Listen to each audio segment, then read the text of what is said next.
Welcome back, kitties, to another episode of The Dreaded Librarian. Today's read, The Hellbound Heart by Clive Barker, Part 2. Chapter 1. "It's not quite what I expected," Julia commented as they stood in the hallway. It was twilight, a cold day in August, not the ideal time to view a house that had been left empty for so long. "It needs work," Rory said. "That's all. It's not been touched since my grandmother died. That's the best part of 3 years. And I'm pretty sure she never did anything to it towards the end of her life." "And it's yours?" "Mine and Frank's. It was willed to us both. But when was the last time anybody saw Big Brother?" She shrugged as if she couldn't remember, though she remembered very well. A week before the wedding. "Someone said he spent a few days here last summer, rutting away, no doubt. Then he was off again. He's got no interest in property. But suppose we move in and then he comes back. Wants what's his. I'll buy him out. I'll get a loan from the bank and buy him out. He's always hard up for cash." She nodded, but looked less than persuaded. "Don't worry," he said, going to where she was standing and wrapping his arms around her. "The place is ours, doll. We can paint it and pamper it and make it like heaven." He scanned her face. Sometimes, particularly when doubt moved her, as it did now, her beauty came close to frightening him. "Trust me," he said. "I do." "All right, then. What say we start moving in on Sunday?" Chapter 2. Sunday. It was still the Lord's Day up this end of the city. Even if the owners of these well-dressed houses and well-pressed children were no longer believers, they still observed the Sabbath. A few curtains were twitched aside when Luton's van drew up, and the unloading began. Some curious neighbors even sauntered past the house once or twice on the pretext of walking the hounds. But nobody spoke to the new arrivals, much less offered a hand with the furniture. Sunday was not a day to break sweat. Julia looked after the unpacking, while Rory organized the unloading of the van, with Luton and Mad Bob providing the extra muscle. It took 4 round trips to transfer the bulk of the stuff from Alexander Road, and at the end of the day there was still a good deal of bric-a-brac left behind to be collected at a later point. About 2 in the afternoon, Kirsty turned up on the doorstep. "Came to see if I could give you a hand," she said, with a tone of vague apology in her voice. "Well, you'd better come in," Julia said. She went back into the front room, which was a battlefield in which only chaos was winning, and quietly cursed Rory. Inviting the lost soul round to offer her services was his doing, no doubt of it. She would be more of a hindrance than a help.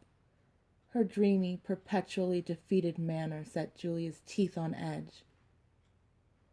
"What can I do?" Kirsty asked.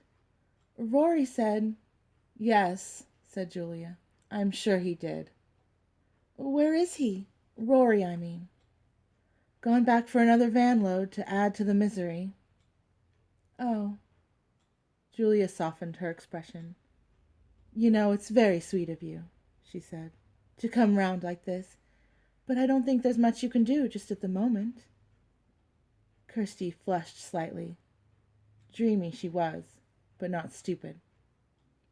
"I see," she said. "Are you sure?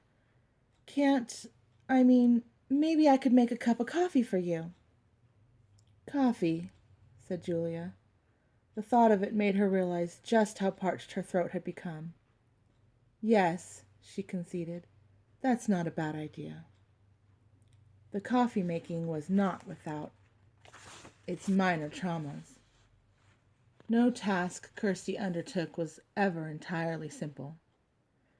She stood in the kitchen, boiling water in a pan it had taken a quarter of an hour to find, thinking that maybe she shouldn't have come after all. Julia always looked at her so strangely, as if faintly baffled by the fact that she hadn't been smothered at birth. No matter. Rory had asked her to come, hadn't he? and that was invitation enough. She would not have turned down the chance of his smile for 100 Julias. The van arrived 25 minutes later, minutes in which the women had twice attempted and twice failed to get a conversation simmering. They had little in common. Julia, the sweet, the beautiful, the winner of glances and kisses, and Kirsty, the girl with the pale handshake, whose eyes were only ever as bright as Julia's before or after tears. She had long ago decided that life was unfair. But why, when she'd accepted that bitter truth, did circumstance insist on rubbing her face in it?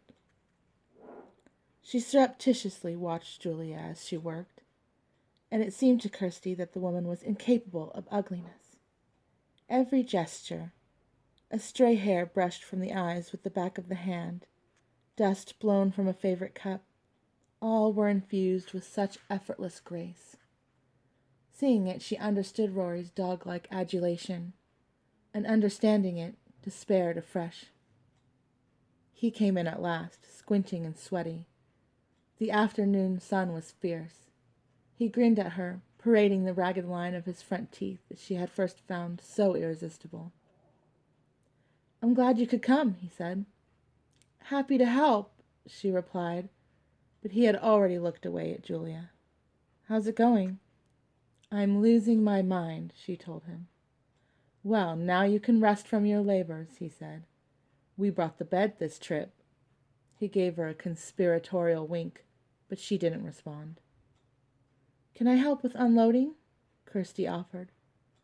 "Luton and MB are doing it," came Rory's reply.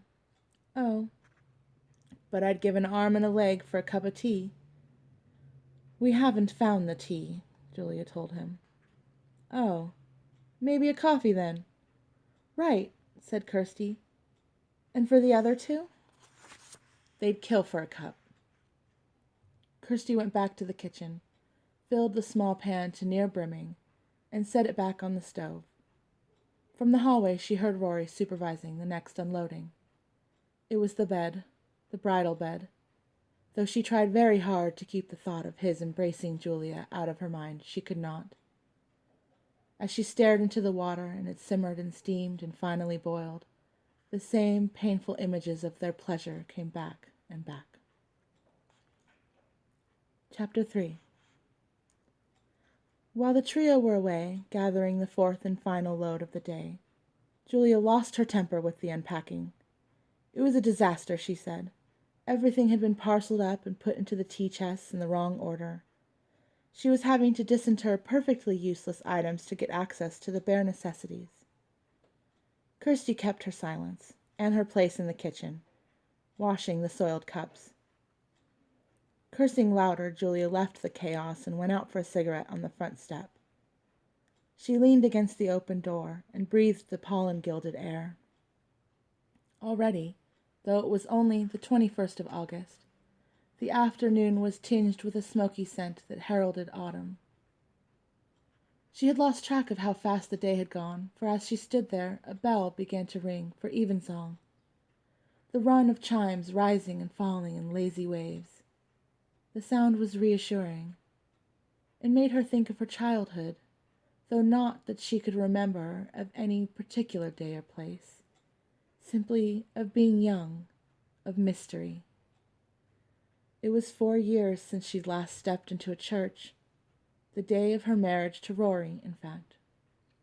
The thought of that day, or rather, of the promise it had failed to fulfill, soured the moment. She left the step, the chimes in full flight, and turned back into the house. After the touch of the sun on her upturned face, the interior seemed gloomy. Suddenly she tired, to the point of tears. They would have to assemble the bed before they could put their heads down to sleep tonight, and they had yet to decide which room they would use as the master bedroom. She would do that now, she elected, and so avoid having to return to the front room and to ever mournful Kirsty. The bell was still pealing when she opened the door of the front room on the second floor. It was the largest of the 3 upper rooms, a natural choice, but the sun had not got in today, or any other day this summer, because the blinds were drawn across the window. The room was consequently chillier than anywhere else in the house, the air stagnant. She crossed the stained floorboards to the window, intending to remove the blind. At the sill, a strange thing. The blind had been securely nailed to the window frame, effectively cutting out the least intrusion of life from the sunlit street beyond. She tried to pull the material free, but failed. The workman, whoever he'd been, had done a thorough job. No matter. She'd have Rory take a claw hammer to the nails when he got back. She turned from the window, and as she did so she was suddenly and forcibly aware that the bell was still summoning the faithful. Were they not coming tonight? Was the hook not sufficiently baited with promises of paradise?